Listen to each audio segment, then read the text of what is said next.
conversaciones necesarias como la que tendremos ahora con el presidente del Consejo para la Transparencia. Cumple 10 años este consejo. ¿Por qué es importante que conozcamos su funcionamiento? Tú y yo se lo preguntamos a don Marcelo Drago, para quien pide un aplauso. ¿Cómo está, señor presidente? Muy bien, don Freddy, muchas gracias. Bienvenido, y lo invito a pasar al living para que nos cuente por qué es importante, ¿no?, el Consejo para la Transparencia y saber en qué funciona, Marcelo. Mira, el Consejo de la Transparencia, su principal misión es garantizar la ley de acceso a la información pública. Claro. ¿Y qué quiere decir eso? Cualquier ciudadano chileno, desde cualquier punto del país, puede pedir cualquier información que esté en manos del Estado, sea la que sea. Información en un sentido amplio, en un documento escrito, una base de datos electrónica, una imagen, un audio, cualquier cosa que conste en el Estado de alguna forma, en principio es pública, se presume público y cualquiera puede acceder a ella. Si se lo niegan, tiene que haber una causal legal de fondo. Y si no se le responde, se lo deniegan, el Consejo de Transparencia tiene las herramientas, las facultades, tiene los dientes para hacer valer la ley. ¿Cómo ha cambiado, cree usted, Marcelo, positivamente el país en esta década desde que se creó este Consejo para la Transparencia y esta ley de transparencia, ¿no? Mira, 11, 12 años atrás, si alguien le pedía una información a una autoridad y no la entregaba, a nadie le extrañaba. No era un tema que uno dijera que fuera digno de escándalo o de cuestionamiento. La autoridad decidía que esa información no podía ser entregada por los motivos que por sí y ante sí, digamos, y nadie hoy día la cuestiona. Hoy día, si una autoridad se deniega a entregar la información, claramente está fuera de contexto, nadie asume que eso puede ser así, y el Consejo de Transparencia es el órgano que se encarga de que eso sea de esa forma. Marcelo, disculpe, pero en este contexto, ¿cómo se explica que el Senado no quiera entregar o transparentar su asesoría? Mira, es un tema bien particular porque el Senado se le pidió por la Fiscalía, digamos, el Ministerio Público. Y el Ministerio Público tiene herramientas de sobra para pedir información en el Senado y en cualquier otro lugar. Ni siquiera tiene que pedir permiso o pedírselas por favor. Por lo tanto, en la medida que el Ministerio Público no utilice esa herramienta, el Senado puede responder una cosa u otra. En estricto rigor, esa información es pública. Otra cosa es que en un contexto de una investigación judicial, una autoridad no use las herramientas que tiene para pedirla y las pida como ya, pero yo, Freddy Stocco, que nos está escuchando cualquier ciudadano del país, dice, yo quiero saber cómo ha gastado el senador X los dineros fiscales, y el Senado dice, no vamos a transparentar en qué gastamos la asesoría. ¿Estaría faltando a la ley el Senado? Lo que pasa es que esa información no solo la tiene que entregar, hoy día esa información está en la página web del Senado disponible permanentemente. Lo que se gastó, los contratos que hubo, etcétera. Lo que no, el debate no estaba sobre si existieron o no asesoría, sino que son los informes específicos de esa asesoría. Eso era la solicitud.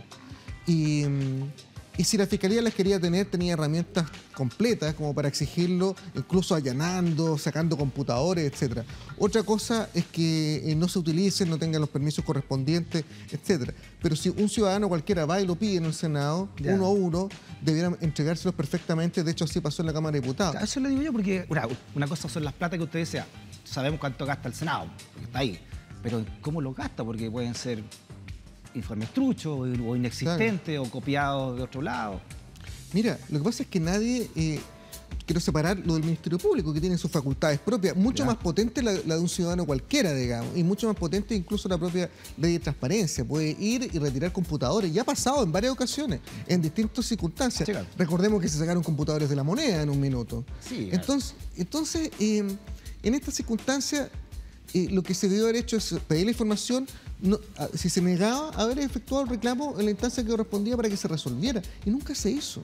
Nunca se hizo. Los periodistas que pidieron información en la Cámara de Diputados y en el Senado tuvieron respuesta a la Cámara de Diputados, no tuvieron del Senado, pero nunca se hizo el reclamo. Por lo tanto, nunca se resolvió el asunto. Después llegó la Fiscalía, no usó las facultades que tenía, las pidió de otra forma y ahí se entrabó toda esa materia. Pero ahora... Pero, o sea, para entenderlo, si la Fiscalía hubiese querido, entonces hubiese tenido esa información. Si la Fiscalía hubiese querido, hubiera pedido autorización al juez de garantía para ocuparse de esa facultad en una investigación.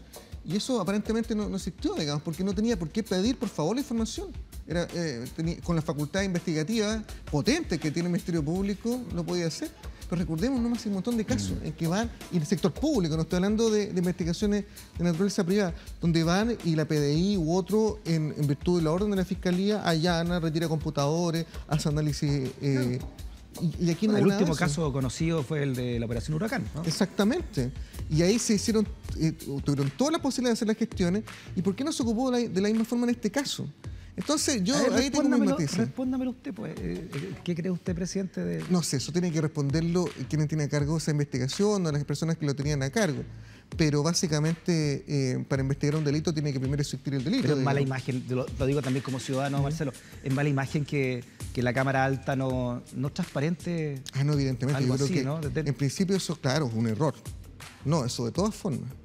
Pero y de hecho, por eso te digo, de hecho, si hubiera sido un ciudadano cualquiera, no un Ministerio Público, que hubiera pedido los informes, quizás no tan masivamente, pero uno a uno de los senadores completos, sí. Yo creo que eso no hubiera habido, tenía que resolverse en la instancia correspondiente y en principio no habría ningún motivo para denegarlo. Esos informes deben ser públicos. A no ser que pueden haber circunstancias bien específicas, pero no creo que sea el caso, digamos. Si hay una decisión que está pendiente en materia legislativa, que esos informes influyen en esa decisión, eso se llama privilegio deliberativo. O datos personales, pero no debería ser el caso. Cuando se pide masivamente, bueno, cada uno tiene que usar las facultades que tiene. El Ministerio Público no son pocas las que tiene. Están cumpliendo una década, ustedes han hecho una tremenda labor, ¿no?, en la transparencia de nuestra sociedad y de nuestras autoridades, pero ha sido difícil, porque la transparencia es como algo que le incomoda al poder en general, ¿no? Bueno, nosotros siempre decimos, si no duele, no es importante, digamos. Es muy fácil entregar y transparentar las cosas sencillas, fáciles para todo el mundo. Pero cuando se entra en lo difícil, ahí es donde empiezan los problemas. Y yo siempre digo, cuando nosotros estamos para los momentos difíciles, no para los fáciles. Y si no tomamos decisiones firmes en cuestiones complejas, mejor no tengamos el Consejo para la Transparencia. Y cuando hizo falta, lo hicimos. Hace poco tiempo resolvimos entregar las actas del Consejo de Seguridad Nacional. Por ejemplo, acta histórica, muy cuestionado que hayamos entregado esa información, sin embargo hubo respaldo después de las Cortes masivamente y no hubo ninguna afectación a la seguridad nacional. Entregar hojas de vida de generales en retiro, que estaban muy resguardadas. Hay diversas información que en ciertos minutos puede haber sido compleja, pero a juicio del Consejo es importante entregar porque en definitiva ahí está la rendición de cuentas, ahí está el escrutinio público, ahí está la posibilidad que tiene cada ciudadano de fiscalizar a sus autoridades.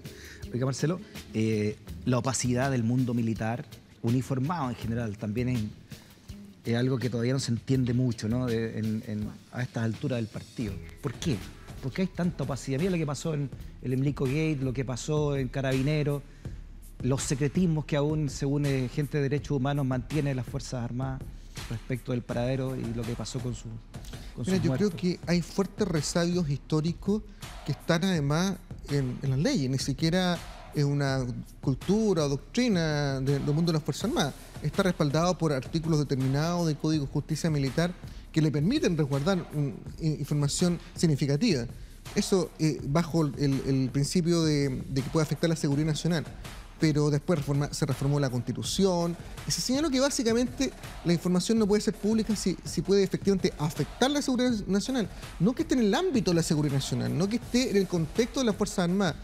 Y ahí tenemos una dificultad permanente que resolver con los cuerpos armados, en el sentido de que la información que se debe entregar hoy día es mucho más que la de antes.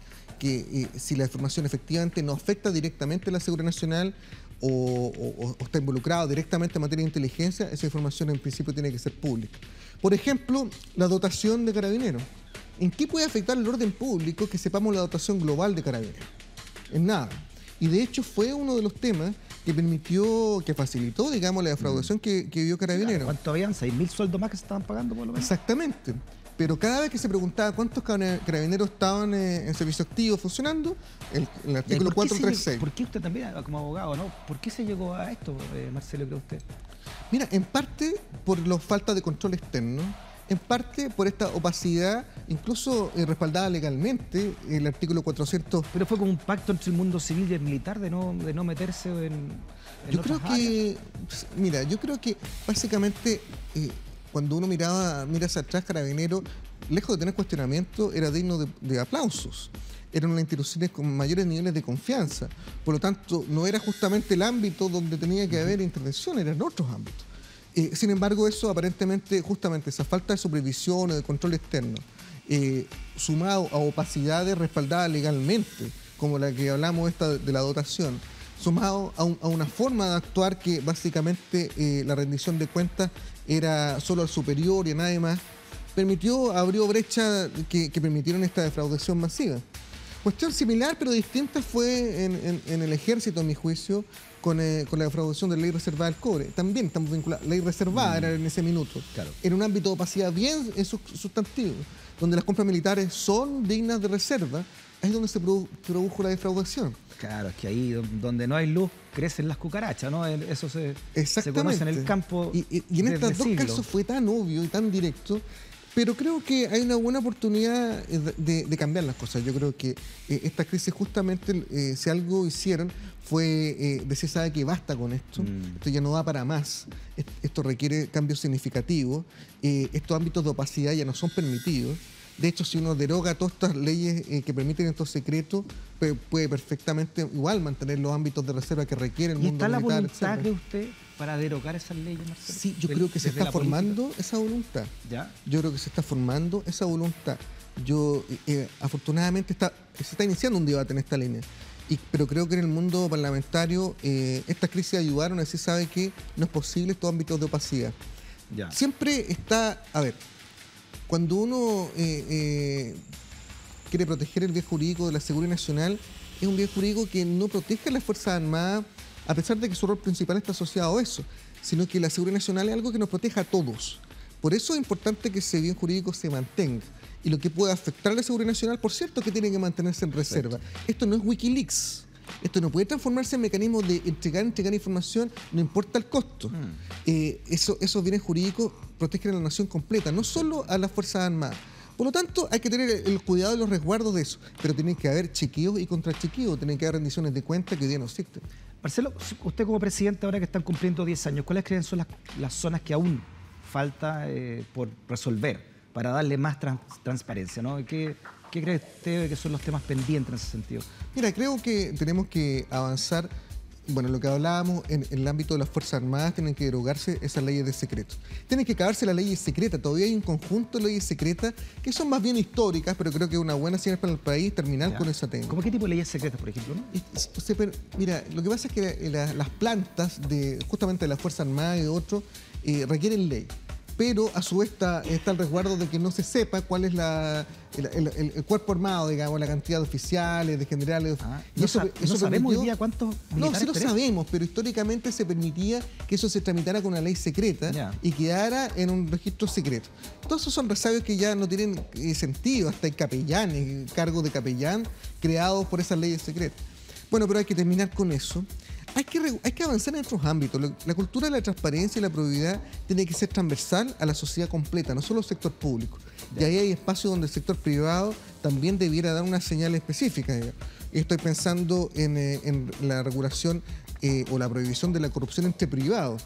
Hoy día en el ámbito público es súper nítido, digamos. Si alguien intenta sobornar a un funcionario público, eso es un delito de soborno, cohecho, etc.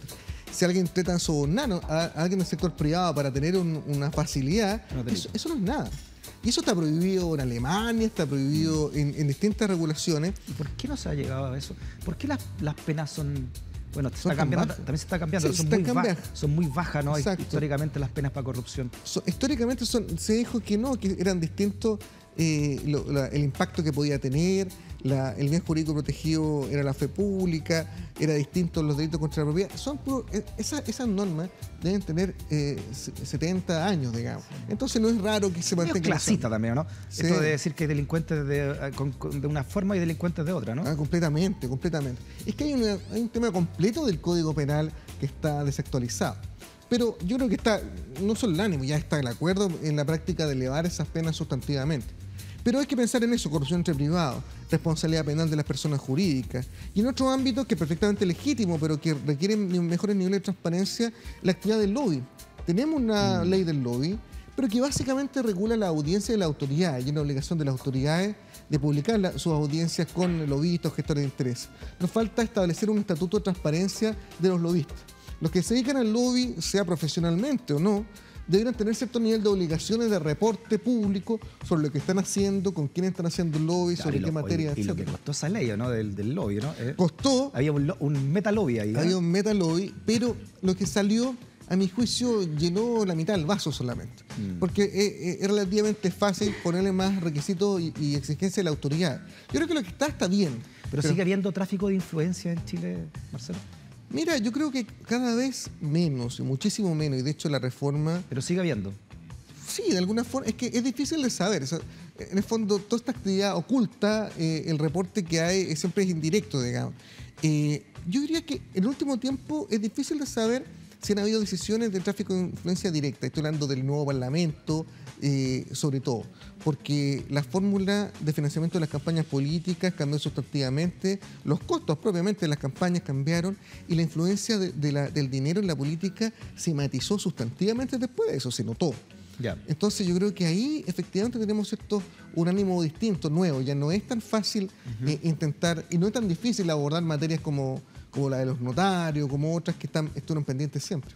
¿Qué le parece a usted entonces la polémica con los notarios de la Fiscalía Nacional Económica de hacer más competitivo este rubro, poner más gente en la mesa? Usted también ha dado su opinión al respecto, ¿no? Mira, yo creo que la Fiscalía Nacional Económica en ese sentido dio en el clavo, porque los abogados tenemos una cierta malformación profesional de que estos puestos judiciales, digamos, responden a nombramientos que... Esto viene de la monarquía, digamos. Es la corona la que designaba a los ministros de fe y los jueces, y entonces era una designación de alguien que estaba por sobre la media y que todos le debían respeto y admiración.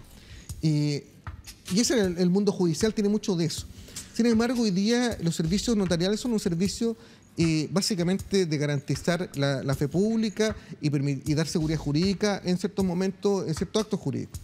Eso lo puede hacer alguien calificado. Perfectamente, pero tiene que estar calificado para eso, no lo puede hacer cualquier persona. Pero eso no significa que el número de notarios o la cantidad de personas que lo puede hacer tenga una limitación a priori, digamos. Es como los estancos antiguos. Sí. Doy un monopolio y te lo doy a ti. Y si los pasan de hijo en hijo, después Exactamente. Eso no tiene ningún sentido. Y por eso la Fiscalía, al ponerlo en términos económicos, creo que dan el clavo. Porque efectivamente es un mercado que tiene que tener cierta calificación, pero no puede ponerse un número a priori, porque con eso se le regala a un grupo determinado, a un grupo privilegiado, un poder de mercado que alguien no tendría en otras circunstancias. Es como decir, no, mire, va a haber una cantidad limitada de arquitectos que van a poder firmar en las direcciones de obra un permiso de edificación. Van a haber una cantidad limitada, no sé, de médicos en un ámbito, a pesar de que algunos intentaron, porque claro, hay algunos que son carteles. Las especialidades médicas también a veces han sido cuestionadas, pero en general una persona calificada estudia medicina y puede ejercerla, digamos, y no hay un número a priori predefinido. Entonces, esto no tiene, son resabios históricos, monárquicos incluso, de una tradición española o europea continental, que allá ya está superada hace rato, pero acá quedó de esta forma. Marcelo, por último, ¿qué mensaje le damos al ciudadano, ¿no? Respecto de su consejo de transparencia? ¿Cómo llegar a él? ¿Cómo utilizarlo? Porque es importante saber dónde está su página, cómo utilizarlo. Mire, Freddy, lo importante es que la ciudadanía, uno sepa que tiene un derecho a exigir la información del Estado, sea cual sea. La información es pública y todos tenemos derecho a acceder a ella. La forma de hacerlo está en pedirlo por transparencia. Están los sitios web de cada autoridad del Estado, de cada órgano, tiene estos mecanismos. Esa es la forma de empoderarse. Esa es la forma de, ejerciendo ese derecho a la información, le está exigiendo cuentas a la autoridad. ¿Cuáles son las cuentas que más exigen los ciudadanos? Usted está en una gira por todo el país, ¿no? Sí. Por primera vez fueron en los 10 años fueron creo que Iquique y otras regiones. Sí, por primera vez en la historia del Consejo, el Consejo sesionó fuera de Santiago. Es muy centralizado. Es muy centralizado y dijimos, dimos un corte a esto, abrimos la puerta al Consejo, salimos a la calle a conversar además, sobre todo con la ciudadanía de las regiones. ¿Y qué es lo que quiere la ciudadanía? ¿Qué es lo que más pide, Marcelo? Mire, pide saber para participar. Pide saber lo que está diciendo la autoridad para poder influir en esas decisiones. Pide saber para beneficiarse de los subsidios, de los beneficios del Estado directamente. Y eso es bueno. Esta herramienta permite ese empoderamiento, esa rendición de cuentas, permite que cada ciudadano desde su casa le exija a sus autoridades explicaciones de lo que está haciendo. Todo tipo de autoridades. Todo tipo de autoridades, no, todos. no solamente el alcalde, sino que sus concejales. La que sea, sus concejales, alcaldes, ministros, subsecretarios, parlamentarios, todos tienen la obligación de transparencia y acceso a la información. Sí. El Consejo de Transparencia lo que hace después es recibir los reclamos cuando se denegó en su minuto, cuando no se entregó entre los plazos, etc. Sí. Y esto y un órgano con dientes, pero efectivamente esa realidad, este derecho, podemos sancionar a las autoridades cuando no están cumpliendo, en fin. O sea, que toda la gente que yo he entrevistado de los consejos de transparencia, ¿no?, de la Comisión Angel, en fin, todos dicen que en los municipios aún hay un gran grado de opacidad que no se ha podido solucionar. Estas figuras como de dirección de obra, etcétera, sí, ¿no?, permisos municipales. Bueno, es cierto. Los municipios cambian mucho de unos de otros, digamos. Hay municipios mucho más potentes, transparentes. Pero estos casos que reveló Informe Especial de Macul con la Cuca y cómo se cambian los terrenos Y la situación de San Ramón, etcétera. Pero mira, afortunadamente se pueden hacer esas investigaciones justamente porque... Sí. Macul con Puyol, digamos, con el alcalde anterior, no con el alcalde de ahora. Se pueden hacer esas investigaciones porque tenemos una ley de transparencia que obliga a entregar esa información. De otra forma no se hubieran hecho. La investigación de San Ramón, por ejemplo, parte fundamentalmente con peticiones de acceso a la información y con la ley de transparencia. Pero efectivamente creo que el eslabón débil de la institucionalidad chilena son los municipios. Y es bien preocupante. Hay algunos que funcionan muy bien y que cumplen estándares, pero en otras ocasiones son tan débiles que, por ejemplo, ese caso, ese municipio acusado de estar vinculado con el narcotráfico, uno puede decir, es la influencia directa del narcotráfico en instituciones del Estado. Eso no lo habíamos visto. Es tremendo. Eso no lo habíamos visto. Y podemos estar seguros de que es el único caso en el país. Podemos estar tranquilos de que solo pasó en ese lugar y en ningún otro. Es algo que nos tiene que preocupar a todos. Sí. Y en ese sentido, la exigencia de transparencia y el control que hay sobre los municipios es muy importante.